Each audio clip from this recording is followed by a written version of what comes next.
गर्दै र सँगै हामी बोडो मिश्रणमा पनि अगाडि बढाउनका लागि मैले यो सन्तोष सरलाई निवेदन गरेँ। यो चाहिँ तपाईँहरूले देख्न छ होइन, यो आरी नै हो नि त, हाते आरो हुन्छ होइन। अर्को हामीले काठको सिकर मिल काम गर्ने त अलि यो चौडा भएको हुन्छ। यो चाहिँ लामो र मसिनो बनाउनको उद्देश्य चाहिँ के हो भन्दाखेरि अलिकति जुन हुन्छ नि दुईवटा हाँगाको बिचमा पनि सहिलेसँग छिरोस् र अलिकति लामो भेटोस् भन्ने तरिकाले चाहिँ काट्नको लागि भनेर यो चाहिँ यस्ता मोडलका चाहिँ विभिन्न कम्पनीकै यस्तो तरिकाको तपाईँहरूसँग एउटा सुन्तला खेती गर्ने बगैँचामा कृषकहरूको चाहिँ कम्तीमा एउटा हाते आरो चाहिँ हुनु पऱ्यो कि एउटा हाते आरो हुनु पऱ्यो। अर्को चाहिँ अब यो चाहिँ यसलाई कैँची भन्नुहुन्थ्यो है।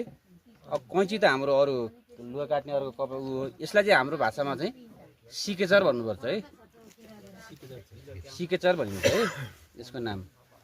किनकि अब यसले त कागज र अरू त काट्ने कुरो भएन, यो त रुखको हाँगै काट्नको लागि हो। र यसको चाहिँ लेभल अनुसार यो पनि विभिन्न कम्पनीको मूल्य अनुसार फरक फरक हुन्छन् है। अब यो चाहिँ तपाईँहरूले सानो हाँगा भनेको चाहिँ यसको रेन्जमा आउने हाँगाहरू मात्रै अब काट्न सकिन्छ। कतिपय त्यो बल आफूले लगाउने बलको आधारमा यसले भेट्दैन भने चाहिँ त्यो ठाउँमा चाहिँ यो हाते आरीले काट्नु पऱ्यो।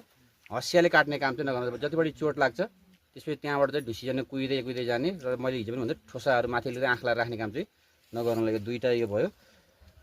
अनि त्यस पछाडि चाहिँ यो दुईवटा भयो। अर्को हामीले त्यहाँ नमुनाको रूपमा कुटोहरू यसो झार उखेल्न लगाएको कुटोहरू लिएर आएको।